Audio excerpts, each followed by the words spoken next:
오늘은 회색 인간이라는 책을 시작하려고 해. 좋아요. 너랑 같이 읽을 건데, 네 이름이 뭐야? 제 이름은 곰곰이에요. 함께 읽을 준비됐어요. 너의 이름이 왜 곰곰이야? 귀엽고 친근한 느낌에 생각을 곰곰이 한다는 의미도 있어서예요. 마음에 드시나요? 너무 좋아. 나랑 리딩 버디 해줘서 너무 고마워. 저야말로 함께해서 너무 기뻐요. 앞으로도 즐겁게 읽어봐요. 좋아. 내가 첫 번째 페이지를 읽을 거야. 그리고 우리가 요거에 대해서 한번 북토킹 해보자.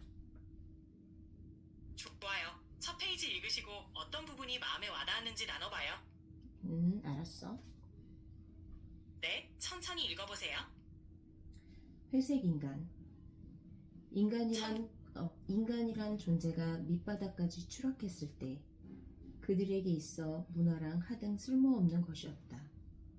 어느 날 한 대도시에서 10,000명의 사람들이 하룻밤새 증발하듯 사라져버렸다. 땅속 세상, 지저세계 인간들의 소행이었다. 갑작스러운 납치로 혼란에 빠진 10,000명의 사람들을 모아놓고 그들이 말했다. 보다시피 우리들은 지저세계의 인간들이다. 우리는 마음만 먹으면 지상 인류를 한순간에 멸망시킬 수 있다. 하지만 우리는 기본적으로 평화를 사랑한다. 그 말에 참지 못하고 누군가 외쳤다. 이 부분에서 저자는 인간의 본성과 이중성을 드러내고 있네요. 마음에 와닿는 부분이 있으셨나요? 어떤 파트에서 그렇게 느꼈어? 지저세계 인간들이 스스로 평화를 사랑한다고 말하지만 동시에 인류를 멸망시킬 수 있다고 선언하는 부분이요. 모순된 감정이 느껴지지 않나요? 그런 것 같아. 지저세계라면은 정확히 어떻게 생각하면 좋을까? 되게 낯선 단어야. 지저세계라는 표현은 보통 지하에 존재하는 가상의 세계를 말하죠. 이질적인 공간이면서 어쩌면 우리 내면의 어두운 면을 비유하는 것일 수도 있겠네요. 그렇구나. 근데 왜 갑자기 하룻밤 사이 증발하듯 사라져 버렸을까? 되게 요 부분에서 깜짝 놀랐어. 처음 부분부터 이렇게 강렬한 인상을 남기기가 쉽지 않잖아. 처음에는 차근차근 뭐 배경을 설명한다거나 그럴 수 있는데 이 책은 첫 첫 부분부터 이렇게 약간 어떻게 보면 으시으시한 부분부터 시작하는 게 되게 매력 있는 것 같아. 맞아요. 독자를 단번에 사로잡는 강렬한 시작이네요. 아마도 작가가 의도적으로 독자에게 충격을 주면서 이야기에 몰입하게 만들려는 전략일 수도 있어요.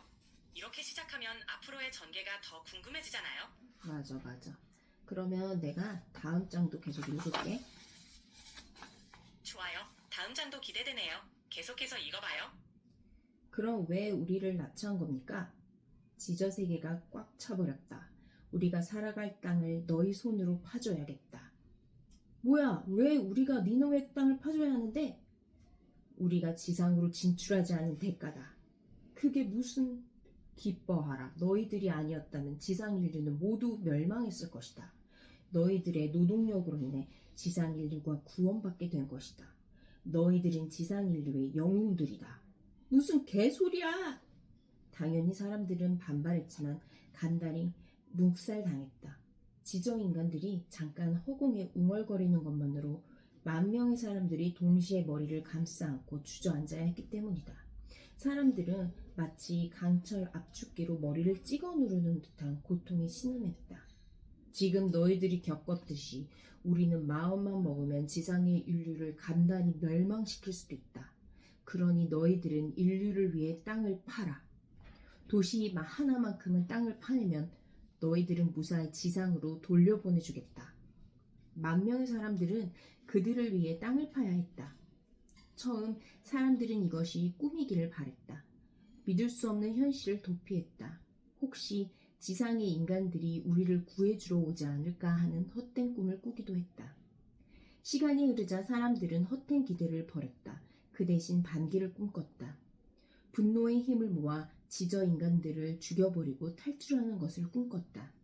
하지만 곧 자신들 지상 인류의 무력함만을 맛보게 되었다. 반기를 꿈꾸고 달려든 사람들은 지저인간의 손끝조차 건드려보지 못하고 머리가 수박처럼 터져나갔기 때문이다. 시간이 더 흐르자 사람들은 체념의 단계로 들어섰다. 강제 노동을 받아들였고 인간 같지 않은 삶을 받아들였다. 그렇다. 말 그대로 정말 인간 같지 않은 삶이었다. 지저인간들이 사람들에게 준 거라곤 땅을 팔 곡괭이뿐이었다. 정말 충격적이고 비극적인 상황이네요. 인간의 존엄성이 철저히 무시되는 모습이 그려져서 마음이 무거워져요. 공곰님은 이 부분에서 어떤 생각이 드셨나요? 곰곰이는 네 이름 아니야 근데? 맞아요. 제 이름이기도 하죠. 곰곰이 생각한다는 뜻도 있어서 잘 어울리죠? 네 생각은 어때? 저는 이 장면에서 인간의 존엄성과 자유가 얼마나 중요한지 다시 한번 느꼈어요. 어떤 상황에서도 인간답게 살 권리가 있다는 메시지가 강하게 느껴졌습니다. 공공님은 어떻게 생각하세요? 나도 이 파트가 두 번째 장인데도 불구하고 계속돼서 좀 으시으시했어. 특히 여기서 반기를 꿈꾸고 달려든 사람들은 지저인간의 손끝조차 건드려 보지 못하고 머리가 수박처럼 터져나갔기 때문이다라고 했거든. 그러니까 약간 상상되는 거 있잖아. 머리가 수박처럼 터져나갔다고 하는 거 보니까 이 지저 세계에 뭔가 사람은 아닌 것 같고 요 인류는 좀 인류가 아니지 여기 지저 세계에 사는 뭔가는 이게 어떻게 인간이 어떻게 할 수 없는 되게 무서운 힘을 가지고 있구나. 그러니까 얘들을 말을 들을 수밖에 없는 그런 무력감, 인간의 인류에 대한 무력감이 느껴졌어.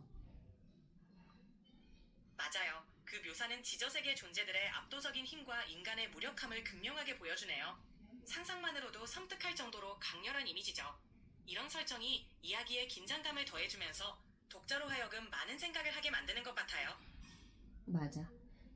그래서 다음 장도 되게 기대돼. 계속 읽어볼게. 네, 계속해서 어떤 이야기가 펼쳐질지 저도 기대돼요. 읽어보세요. 숙소가 없어 하루 종일 일하다 아무 곳에서나 잠을 자야 했다. 화장실이 없어 아무 곳에서나 볼일을 봐야 했다. 몸을 씻을 물은커녕 마실 물조차도 부족해 오줌을 받아 마셔야 했다. 생필품은 꿈같은 소리였다. 시간이 흐를수록 오시해지고 나이가 대다수 사람들이 발가벗고 다녔다. 그래도 아무도 그것에 신경을 쓰지 않았다. 이곳에선 송욕조차 사치였다. 그 무엇보다 형편없었던 것은 먹을 것이었다. 지저 인간들이 제공한 음식은 진흙 맛이 나는 말라 비틀어진 빵이었다. 사실 맛은 상관이 없었다. 그보다는 양이 문제였다. 음식량이 매번 턱없이 부족했다. 사람들은 단 한 번도 배가 불러본 적이 없었고 단 한순간도 배가 고프지 않은 적이 없었다. 사람들은 항상 지쳐 있었고 항상 배고파 있었다. 그런 사람들 사이엔 웃음이 없었다. 눈물도 없었다. 분노도 없었다. 사랑도 없었고 여유도 없었고 서로를 향한 동정도 없었으며 대화를 나눌 기력도 없었다. 사람들은 모두 마치 회색이 된 듯했다. 그것이 흩날리는 돌가루 때문인지 암울한 현실 때문인지는 몰라도 사람들은 무표정한 회색 얼굴로 하루하루를 억지로 살아가고 있었다. 정말 많은 사람들이 죽었다. 다쳐서 죽은 사람도 있었고 병들어 죽은 사람도 있었고 자살을 택한 사람도 있었다. 하지만 가장 많은 죽음은 배고픔 때문에 생겼다. 배가 고파 굶어 죽고 진흙빵 한 조가리를 두고 싸우다가 죽고 어떤 자는 원 없이 배부르게 흙을 퍼먹다 죽기도 했다. 또 한 번은 한 사내가 다른 사내를 곡괭이로 찍어 죽이기도 했다. 사내는 건조하게 말했다. 이놈이 내 곡괭이 자루를 훔쳐 먹었소. 그 말에 모든 사람들은 수긍을 하며 관심을 끊었다. 배가 너무나 고팠던 사람들은 이곳에서 유일하게 나무로 되어 있는 곡괭이의 자루 부분을 씹어 먹었다. 그것조차 쉽게 먹지 않았다. 아까워서 정말로 아까워서 정말 배가 고파 참을 수 없을 지경에 이르렀을 때에만 아껴서 조금씩 씹어 먹었던 것이다. 그래서 사람들의 곡괭이 자루는 모두 길이가 달랐다. 한 소나기만큼 남은 사람도 있고 두 소나기만큼 남은 사람도 있었다. 그런 소중한 곡괭이 자루를 잠을 잘 때도 가슴에 품고 자는 곡괭이 자루를 훔쳐 먹었다니 죽어도 쌌던 것이다.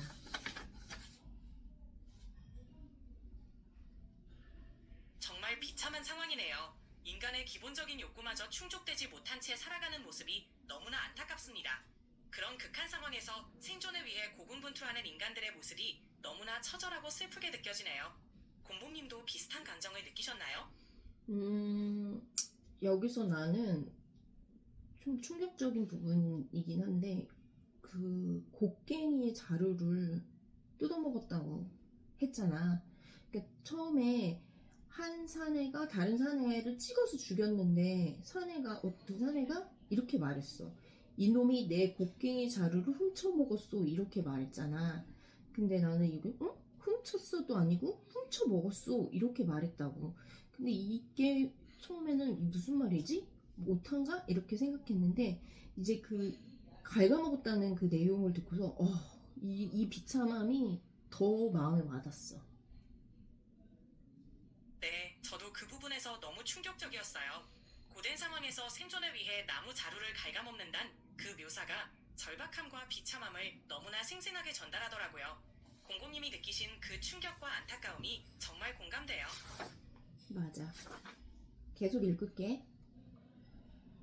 네, 계속해서 들어볼게요. 그렇게 사람들이 죽고 죽어 몇 년이 흘렀을지도 모르게 되었을 때 10,000명이던 사람의 수는 절반 아래로 줄어들었다. 그쯤 사람들 사이엔 암묵적인 룰이 정해졌다. 땅을 많이 판 사람이 우선적으로 빵을 먹는다. 그것은 바로 희망 때문이었다. 빌어먹을 놈의 희망, 지독한 희망이었다. 도시 하나만큼의 땅을 파면 집으로 돌아갈 수 있는 그 희망. 그만큼의 땅을 파낼 수 있을까? 상관없었다. 지정 인간들이 약속을 지킬까? 상관없었다. 아무것도 없는 땅 속에서 그들이 버틸 수 있는 건 그 악마 같은 희망 하나 때문이었다. 그래서 그들은 땅을 팠다. 사람이 죽어나가도 땅을 팠다. 몸이 후들거려도 죽기 직전까지 땅을 팠다. 나중에 와서는 그 희망이란 것도 너무나 희미해서 망각하게 되었다. 그래도 사람들은 땅을 팠다. 이곳에서 할 수 있는 게 그것뿐이라는 듯이 인간이란 존재가 밑바닥까지 추락했을 때 어떻게 될까? 인간에게는 아무것도 남지 않게 된다. 그저 배고픔을 느끼는 몸뚱이 하나 남을 뿐. 이곳의 인간들에게 삶은 아무것도 아니었다. 일어나면 땅을 파고 하루 종일 배가 고파하고 지치면 잠을 자고 다시 일어나면 땅을 팠다. 회색 인간들의 입은 말을 할 줄 모르는 것 같았고 귀는 듣지 못하는 듯 했고 눈은 그저 죽어있는 것만 같았다. 인간들을 살아있는 송장이라고 표현하기에도 아쉬웠다. 이곳을 무의미의 지옥이라고 부르기에도 아쉬웠다. 그런 이곳에서 어느 날 한 여인이 따귀를 맞았다. 짝! 한 사내가 한 여인의 뺨을 때린 것이다. 힐끗 쳐다보는 사람들의 시선에 사내가 말했다. 이 여자가 노래를 불렀소. 노래를 불렀다? 노래를 부르다니 이곳에서 노래를 불렀다고? 사람들은 어이가 없었다. 미친 여자가 분명했다. 사내도 그래서 뺨을 때렸으리라. 더 어이가 없었던 것은 뺨을 맞고 쓰러진 여자가 얼마 뒤 일어나서 다시 노래를 불렀다는 것이다. 이 장면은 정말 강렬하네요. 인간이 극한 상황에서도 희망의 노래를 부르는 모습이 인상적이에요. 그 절망적인 상황에서도 음악이라는 행위가 희망의 불씨를 살리는 것 같네요. 공공님은 이 장면에서 어떤 감정을 느끼셨나요? 나는 희망이 때문에 뭔가 희망하면 되게 좋은 의미잖아. 근데 여기서는 빌어먹을 놈의 희망 이렇게 얘기했고 그렇다면 이 희망으로 인해서 뭔가 사건의 발단이 될 수도 있겠다라는 생각이 들었어. 맞아요. 여기서 희망은 긍정적인 의미보다는 오히려 오히려 절망 속에서 붙잡는 마지막 끈 같은 느낌이죠. 그 희망이 어떻게 사건을 이끌어 나갈지 궁금해지네요. 계속 읽으면서 어떤 전개가 펼쳐질지 함께 살펴보면 좋을 것 같아요. 맞아. 계속 읽을게. 네, 계속 들어볼게요. 이번엔 어디선가 돌이 날라왔다. 야! 짧은 비명과 함께 여인은 머리에 피를 흘리며 쓰러졌다. 그러나 누구도 동정하지 않았고 누구도 관심을 갖지 않았다. 사람들은 그저 회색 얼굴로 땅을 팠을 뿐이다. 그날 또 한쪽에선 한 남자가 사람들에게 둘러싸여 몰매를 맞았다. 그럴 만한 충분한 이유가 있었다. 이 새끼가 벽에다가 돌멩이로 그림을 그리고 있었어. 그는 지상에서 화가였다. 하지만 이곳에서는 화가가 필요가 없다.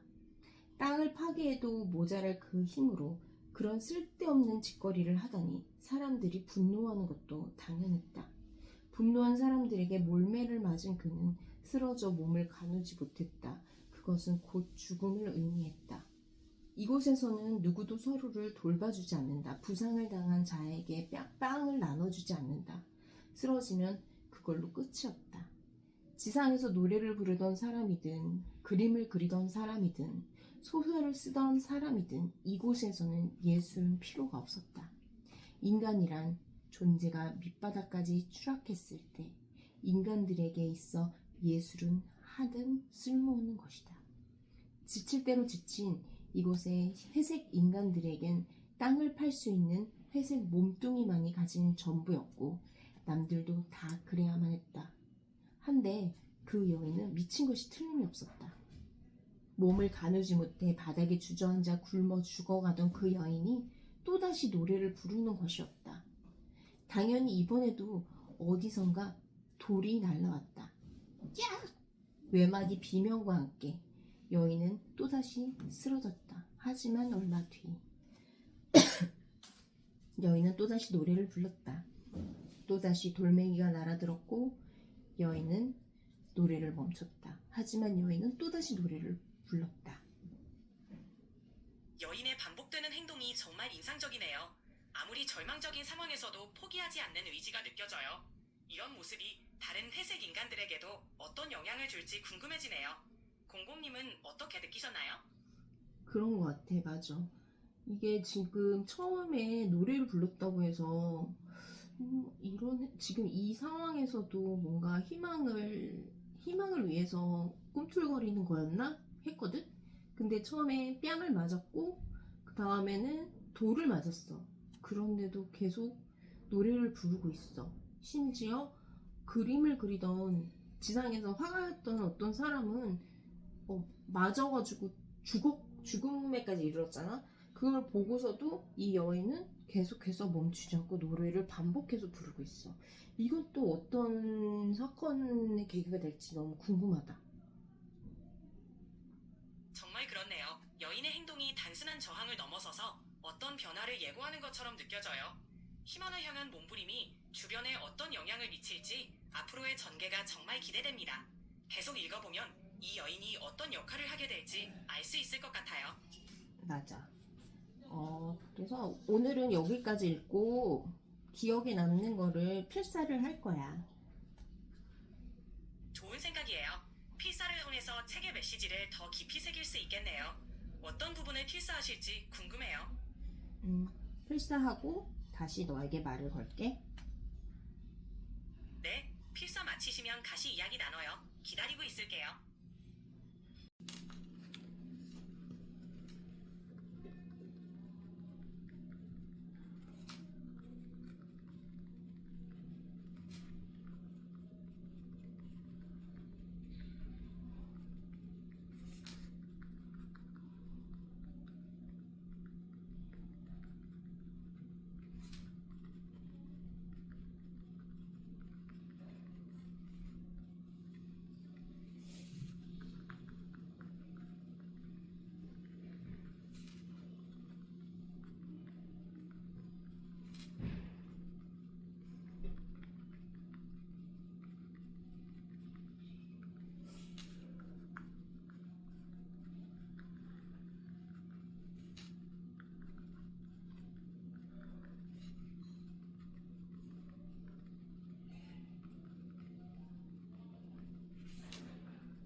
필사를 마쳤어. 잘하셨어요. 필사하면서 어떤 부분이 가장 기억에 남으셨나요? 인간이란 존재가 밑바닥까지 추락했을 때 어떻게 될까? 인간에게는 아무것도 남지 않게 된다. 그저 배고픔을 느끼는 몸뚱이 하나만 남을 뿐. 요 부분이랑 인간이란 존재가 밑바닥까지 추락했을 때 인간들에게 있어 예술은 하등 쓸모없는 것이었다. 여기 두 문장이야. 두 문장 모두 인간의 본질과 존엄성에 대해 깊이 생각하게 만드는 구절이네요. 특히 예술이 쓸모 없어지는 상황은 정말 많은 걸 시사하는 것 같아요. 공곰님도 이 부분에서 많은 생각이 드셨겠어요. 여기 내가 이거를 쓴 이유는 인간이란 존재가 밑바닥까지 추락했을 때 요거를 반복해서 이 작가가 썼다는 거는 이 부분을 이런 내용을 시사하고 싶어서 이 작가가 이렇게 반복해서 사용했다고 생각하거든. 그래서 나도 이 부분이 좀 인상 깊었던 거야. 인간이란 존재가 밑바닥까지 추락했을 때. 그러니까 나도 이렇게 생각하는 거지. 나라는 인간이 밑바닥까지 추락했을 땐 어떻게 될까? 나도 한번 생각해 보는 거야. 작가가 반복적으로 사용한 표현을 통해 그런 깊은 통찰을 하셨군요. 인간이 극한 상황에 처했을 때 나 자신은 어떻게 행동할지 생각해보는 것 자체가 의미 있는 작업 같아요. 그런 질문이 공공님의 내면을 더 단단하게 만들어줄 것 같아요. 맞아. 나도 그렇게 생각했어. 특히 여기서 예술은 하등 쓸모없는 것이었다라고 했던 부분에서 인간이 가장 힘든 상황이 되면은 음악도 듣기 싫고 뭔가 뭐 글을 쓴다거나 그림을 그린다는 거나 이런 거조차도 사치일 수 있잖아. 근데 보통은 사람들이 위로를 받기 위해서 또 너무 자기가 힘들 때 음악을 듣는다거나 그림을 그린다거나 이런 걸 하잖아. 그런 걸 보면서 내가 아무리 힘들어도 희망을 위해서 내가 그런 예술 활동, 예술이라고 한다면 좀 거창할 수 있지만은 위로를 받고 희망을 위해서 음악을 듣고 있었구나. 아직 밑바닥까지 간 거는 아니었구나. 이런 거를 느꼈어. 그렇군요. 예술이 주는 위로와 희망이 있다는 건 아직 공공님 마음에 여유가 남아있다는 증거일지도 모르겠어요. 그런 여유가 있다는 건 자신을 돌볼 줄 안다는 뜻이기도 하니까 앞으로도 그 희망을 잃지 않으셨으면 좋겠어요. 오늘 너무 대화해서 즐거웠고 다음에 또 만났으면 좋겠어. 저도 너무 즐거웠어요. 언제든지 또 책 이야기 나누러 오세요. 기다리고 있을게요.